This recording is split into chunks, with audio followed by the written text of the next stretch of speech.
사울의 특징이 하나님을 믿었지만 예수님은 안 믿었고 올바르게 잘 믿고 있다 생각했지만 착각이었던 것처럼 믿지만 지옥 가는 사람들의 특징도 올바르게 잘 믿고 있다고 생각을 하지만 그게 죽고 나니까 착각이라는 어마어마하게 끔찍한 일이 벌어진다는 거예요. 어마어마하게 끔찍한 일. 자, 그러면 이 사람들의 특징이 사울하고 뭐가 비슷하냐? 사울은 하나님을 믿었지만 예수님은 안 믿었죠. 이 사람들의 특징은 예수님을 믿는데 성령은 안 믿는다는 거예요. 성령의 역사. 예수님이 십자가에 돌아가신 걸 알겠어요.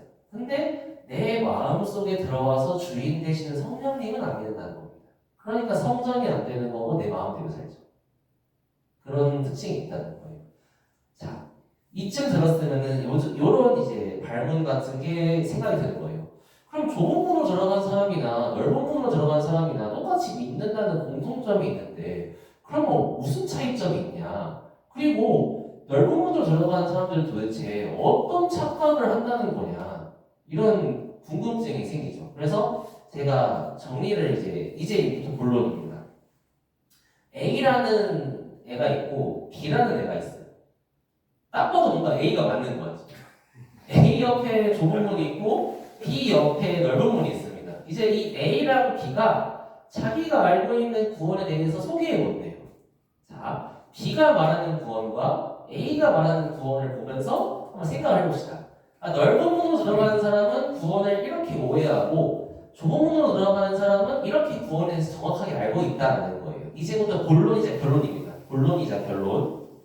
자, 포인트입니다. 이거는 그냥 제가 요약한 표기 때문에 보실 필요는 없습니다. 이거 하나하나를 좀 줄글로 제가 표현을 해볼게요. 자, B는 넓은 문으로 들어간 사람은 이렇게 착각을 한다는 거예요. 그냥 예수님은 나의 구원자로서 영접해요. 틀린 말은 아니에요. 틀린 말 아닙니다. 근데 중요한 건 뭐냐면은 이거 진짜 오해하시면 안 돼요. 이거 오해하시면 제가 한순간에 이 발제가 2단이 되거든요. 구원 이후입니다. 구원 받을 때는 있잖아요. 예수님을 나의 구원자로 영접하기만 하면 돼요. 그게 끝이에요, 구원은. 이걸 오해하시면 저 오늘 발제 이제 2단자 되는 거예요. 근데 여기 빨간 글씨 났죠. 구원 이후입니다. 내가 구원을 받았어요. 3년이 지나고 5년이 지나고 10년이 지났어요. 근데 그 이후에 순종이나 삶의 열매가 전혀 없어요. 그런 것들을 내 구원에 포함시키면은 안 된다고 주장하는 게 B예요. 지금 좀 어렵죠? 옆에 걸 보면 좀 이해하시기 쉬울 거예요. A는 뭘 말하고자 좁은 문은 예수님을 구원자로만 생각하는 게 아니고 나의 주인으로서 받아들인 것까지 하는 게 구원이다라는 거예요. 좀 어렵지만 계속해서 가볼게요. 그러니까 구원을 받았으면은 예수님은 나의 구원자, 주님은 아니야. 이게 아니고 구원자이자 주님으로서 내가 생활을 해야 된다는 거예요. 자, 그러니까 골로새서에도 너희가 그리스도 예수를 주로 받았으니 그 안에서 행해라 라고 하는 거죠. 구원을 받았으니까 예수님을 주님으로 받아들이고 주님의 뜻에 따라 행하라 라고 하는 겁니다. 좀 빨리 넘어갈게요. 자, B. 이거는 이제 잘못 생각하는 거예요. 예수님이 나의 죄를 가져갔다는 사실을 알고 믿기만 하면 구원이야. 입니다. 자, 여기서 또 A를 보여드릴게요. A는 그걸 뭐라고 말하냐? 복음에 대해서 알고 믿고 주님의 뜻에 따라 살기로 순종하는 것까지가 구원이야 라고 말씀을 하신다는 겁니다. 제가 이걸 좀 실감나게 설명을 해드려야 되는데 선생님들 앞이라 제가 까불지 못하겠네요. 떨려가지고. 자, 보시면은 요거 되게 맞는 말이잖아요. 그러니까 이게 여기가 100% 틀리고 여기가 100% 맞다가 아니에요. 여기는 99% 맞고 1%가 틀렸어요. 알고 믿기만 하면 구원인 거 맞거든요. 근데 이거 좀 선생님이니까 할게요. 얘가 말하는 믿음과 제가 말하는 믿음은 다른 믿음이에요. 그러니까 여기도 알고 믿기만 하면 구원이지 라고 얘기하는데 제 그 평택에 사는 사촌동생도 저한테 장례식장에 그랬어요. 믿기만 하면 된다며! 믿기만 하면 구원이라며! 막 화내면서 저한테. 근데 본인 삶은 아무것도 없어요. 그러니까 이렇게 넓은 문으로 들어가는 사람의 믿음과 좁은 문으로 들어가는 사람의 믿음은 다른 믿음인 거예요. 뭐가. 알고 믿기만 하면 끝! 이게 아니고 알고 믿었으면은 주님으로 섬기고 앞으로 계속 순종하며 살아야 된다. 주인님을 모시고. 이게 좁은 문으로 들어가는 사람의 포인트인 거죠. 누구든지 자기를 위해 사는 사람이 없고 자기를 위해 죽는 자도 없다. 살아도 주를 위해 살고 죽어도 주를 위하여 죽고 사나 죽으나 우리가 주의 것이다. 이게 구원받은 사람한테는 맞는 거잖아요. 성경에 분명히 있죠. 근데 유초등부에서 오해하고 나간 사람들은 이런 식으로 말하죠. 구원해 주신 건 너무 감사해요.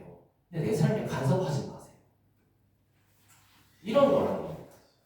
그러니까 제가 설명을 지금 되게 못하고 있거든요.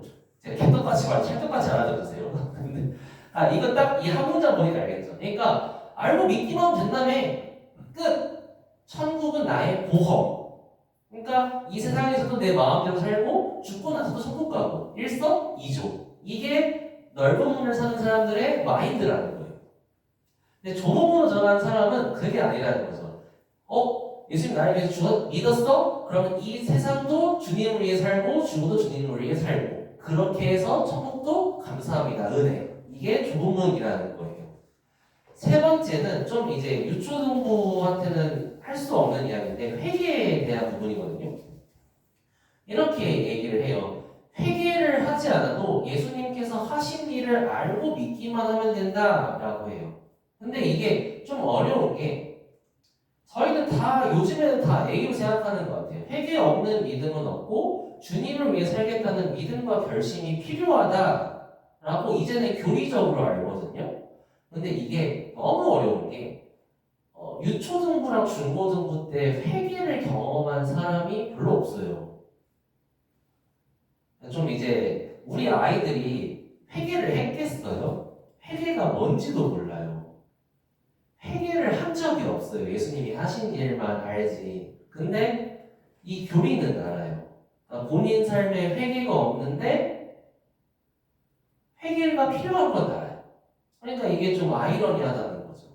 그래서 이 회개가 사실 저도 몰랐죠. 저도 유초등부 출신이니까. 그래서 이 책을 봤어요. 제 서적부에 있습니다. 제가 좋아하는 책이에요. 제가 책 추천 잘 안 하는데 이게 회개만 설명하는 한 권의 책이거든요. 그래서 제가 이 책을 리처드 렉스터라는 17세기의 청교도 사람이 쓴 책, 우리 교회 책 아니에요. 그러니까 쓴 책인데 제가 이 책을 읽으니까 뭐 엄청난 지식이 있는 건 아니에요. 그러니까 이게 회개구나를 알겠더라고요. 그러니까 회개가 뭔지를 알아야 내 삶 속에 회개가 언제 있는지를 알 거 아니에요. 그래서 근데 요초에게 따르는 건 간단히 설명하면 이런 거예요. 회개는 뭐 추상적인 게 아니고 베드로와 요한이 열심히 어부로서 물고기를 잡고 있는데 예수님이 불렀어요. 그러니까 모든 걸 버려두고 예수님을 쫓아가죠. 이게 회개거든요. 주님을 따라가겠습니다. 엄청 별게 아니에요. 회개는. 주님을 따르겠습니다. 결심! 회개! 이게 구원 얻는 회개거든요. 진짜 별게 아니에요. 이게 엘리사도 엘리야가 따라와라 하니까 소 다 내팽개치고 따라가잖아요. 이게 회개거든요. 제가 엄청 요즘에 좀 이제 제 그 18번에 넣을까 하는 그 천국은 마치 천국은 마치 밭에 남추 인보와 하경이 때문에 많이 부르는데 이게 저는 요즘에 되게 생각이 많이 나요. 이게 어떤 내용이냐면요. 밭에 보화가 있대요. 근데 그 보화를 가지려면 그 밭을 사야 된대요. 진주가 있대요. 그걸 가지려면은 자기의 모든 소유를 팔아 그 진주를 사야 된대요. 이게 되게 실감이 안 나죠. 근데 제가 좀 실감나는 예시가 하나 있거든요. 저희가 10년 뒤에 미래를 볼 수 있다고 해봅시다. 10년 뒤에 미래를 볼 수 있는 그런 능력이 생겼는데 10년 뒤에 제가 코인 잘 모르긴 하는데 뭐 도지코인 예를 들어볼게요. 도지코인이 지금 100원이에요. 근데 10년 뒤에 도지코인 값을 보니까 100만 원인 거예요. 1억 원이라고 해봅시다. 그리고 다시 돌아왔어요. 그러면은 도지코인 사실 거예요? 안 사실 거예요? 사야죠. 얼만큼 사실래요? 얼만큼 사실래요? 전재산을 다 팔지 않겠어요? 맞죠. 그러니까 도직 지금의 100원이 미래의 1억 원이에요. 그러면 제가 지금 맛있는 걸 사면 맛있는 거 사면 돈 낼 거예요. 그죠? 그러니까 모든 학용이 기저귀 값도 낼 거예요. 그러면서 돈을 모아서 그 도시코인만 사놓겠죠. 그렇게 해서 나중에 10년 뒤에 가보면 그게 나는 이제 떼부자가 되어 있는 거잖아요. 이게 회계라는 거거든요. 이게 되게 볼게 아니에요. 그러니까 그 다음 세상에 대한 천국의 가치를 알아보는 사람은 이 세상에 있는 좋은 것들이 좋은 게 아니니까 자연스럽게 끊어지고 그 다음 세상을 향해서 나아간다는 거거든요. 이게 회계예요. 되게 별게 아니에요. 게임을 엄청 좋아하는 학생이 있어요. 근데 그 학생이 게임을 끊게 하는 방법은 게임을 못하게 막는 게 아니고 더 좋은 걸 소개시켜주면 게임을 안 하잖아요. 여자친구가 생겼어요? 그러면은 여자친구가 너무 좋으면 게임을 안 하죠. 그런 것처럼 이 세상에 있는 것보다 더 좋고 값진 걸 발견하면은 그것을 향해 간다는 거예요. 그게 천국이고 다음 세상이고 예수님이고 그렇다는 거예요. 이게 그 책 내용이에요. 진짜 별거 아니죠. 좀 쉽게 잘 설명한 것 같아요. 저희 사실 이거 설명 안 하려고 했었는데 어떻게 설명했네요. 그러니까 이 회계라는 게 그 아이들 삶 속에서 이 아이들이 예수님을 얼만큼 좋게 여기겠어요. 지금은 핸드폰 1시간 하는 게 더 좋고 그러겠죠. 그러니까 이 어린 아이들한테 회계를 기대하는 건 너무 어려운 일이에요. 이때는 세상을 알아가야 되는 시기여서. 근데 성인은 다르잖아요. 다 경험해본 성인은 이제 세상이 별거 없다는 걸 알고 다음 세상이 있어. 얼마나 좋은 세상인지 봤어. 그러면은 여기 있는 거를 버려두고 예수님을 쫓아간다는 거예요. 그게 회개라는 거죠. 그게 있는 사람이 거듭난 사람인 거예요. 그게 없으면 형식적인 종교 생활만 하는 거예요. 세상도 좋고 예수님도 좋고 그럼 회개를 안 했다는 거죠. 정리하면은 넓은 문으로 들어간 사람은 세상도 좋고 교회도 좋고 좁은 문으로 들어간 사람은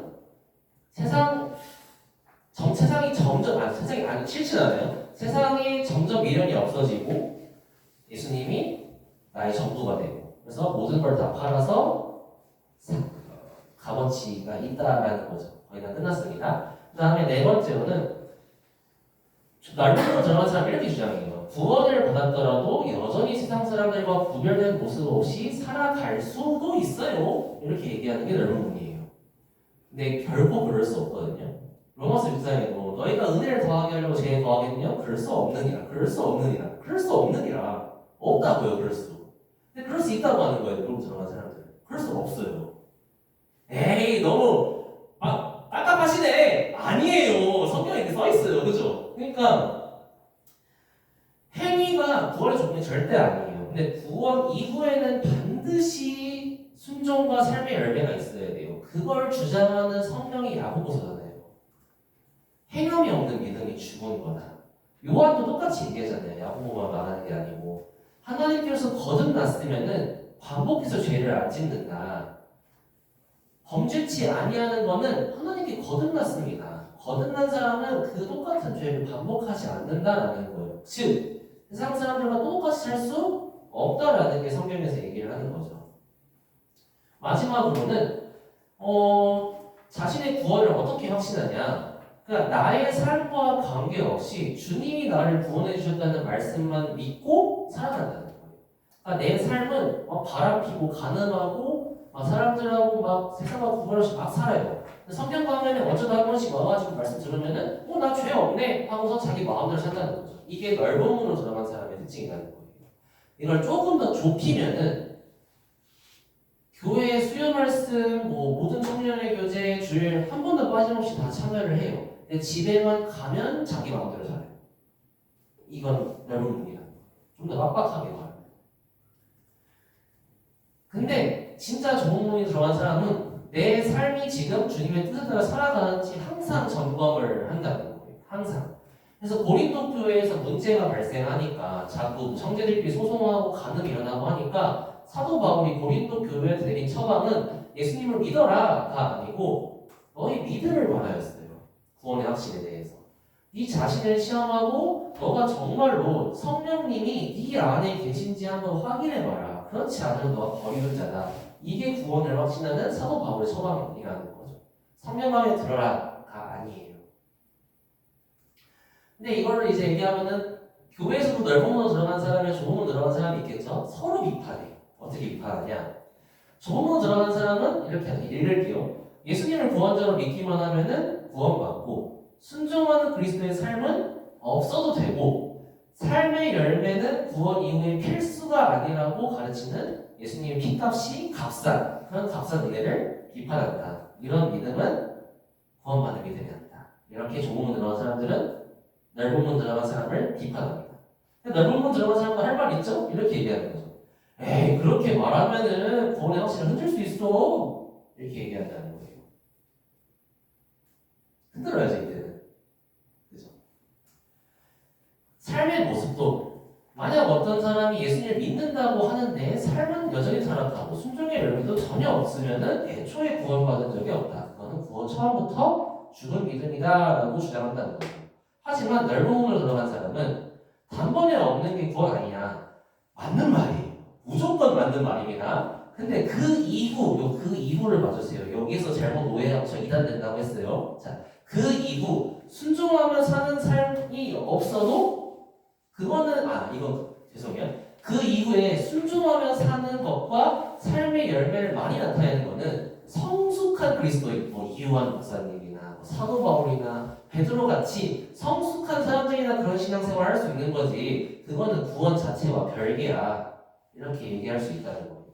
아니에요. 싹이 됐으면은 점점 자라야죠.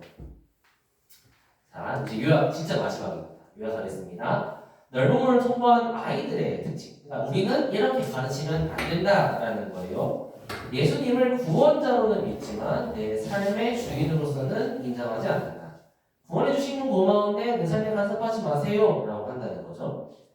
구원의 복음에 대해서는 알고 믿지만 그 이후에는 삶의 열매가 없게 하면 구원이 아니라는 겁니다. 주님을 위해 살겠다라는 결심이 한 적이 없으면 안 됩니다. 그거에 대해서 분반 시간이나 공부할 시간에 교육을 해줘야 된다는 거예요. 하지만 유초등부는 하지 않기를 원합니다. 왜냐하면 불가능의 영역이라고 저는 생각해요. 우리 학년도 마찬가지예요. 중고등부도 안 돼요. 중고등부도 회계를 가르칠 수 없어요. 대학교는 좀 가보고 대학교에서 좀 세상에 살다 보면은 세상 좋은 거를 이제 느끼면서 그때서야 좀 허무함을 느끼는 것 같더라고요. 고등학생 때는 열심히 공부하느라 못 느껴요. 회계를 할 수가 없어요 이때. 근데 대학교 가서 자기 마음대로 좀 살아봐야지 그때서야 내가 어떤 열매를 내는지를 좀 확인하고 그런 다음에 돌아오는 경우가 있더라고요. 처음부터 회개한 사람들은 20살 때부터 잘해요. 포인트. 자기도 모르는 사이에 유초중고 때 회개를 했다는 거죠. 그런 사람들은. 그런 건 자기가 건들 필요가 없는 거죠. 그리고 어차피 죄인이라 어쩔 수 없어 하면서 항상 죄와 타협하고 사는 삶, 시간이 아무리 지나도 신앙이 자라지 않고 여전히 같은 죄를 반복하는 것, 그것도 안 된다라는 겁니다. 세상 사람들과 구별된 모습 없이 비슷한 삶을 살면서 성령 가연의 말씀으로만 구원을 확신하는 것. 포인트는 세상 사람과 구별이 안 된다는 거예요. 똑같이 살아요, 대학생. 그냥 교회 가는 것만 달라요. 근데 구원을 확신해. 안 된다는 거예요. 되게 듣기 불편하죠, 이런 내용들. 그죠? 근데 안심시키는 거짓말은 인기가 많고 불편한 진실은 인기가 없습니다. 하지만 우리 교사들은 세례 요한처럼 이걸 아이들한테 외쳐야 돼요. 이건 아니라고. 그래서 제가 요거 어디서 갖고 온 거냐면 학부모 교재 때 제가 제시했던 명제예요. 제가 얘기했던 교회학교 출신들, 잘못된 교회학교 출신들의 공통된 착각은 영혼 구원과 생활 구원을 분리한다는 데 있었습니다. 그러니까 구원은 받았으니까 내 생활은 마음대로 이렇게 분리한다는 거예요. 근데 그거는 영혼 구원도 구원이고 생활 구원도 구원인데 그 구원을 분리하면 이단이죠. 그러니까 생활 구원까지 나타나야 구원이라는 거를 유초등부 아이들한테 절대 빼놓지 말고 이야기할 필요성이 있다는 거예요. 그러니까 애들한테 죄사함만 강조할 필요는 없다는 거죠. 죄사함은 생활 구원도 가르치고 영혼 구원도 가르쳐야 된다. 그래서 학부모 때 또 말씀드린 명제입니다. 유초등부 때는 구원 여부를 분별하는 거는 거의 불가능해요. 왜냐하면 생활구원의 모습이 안 나타나거든요. 그러니까 우리가 목표가 뭐냐면 마지막입니다. 목표가 뭐냐면은 이거였잖아요. 구원에 대한 잘못된 오개념이 형성되지 않도록 지도한다. 제가 부장으로 오면서 되게 중요시 여기는 거예요. 좀 길게 죄송해요. 제가 되게 중요시 여기는 거예요. 이게. 그러니까 이런 건 안 돼요.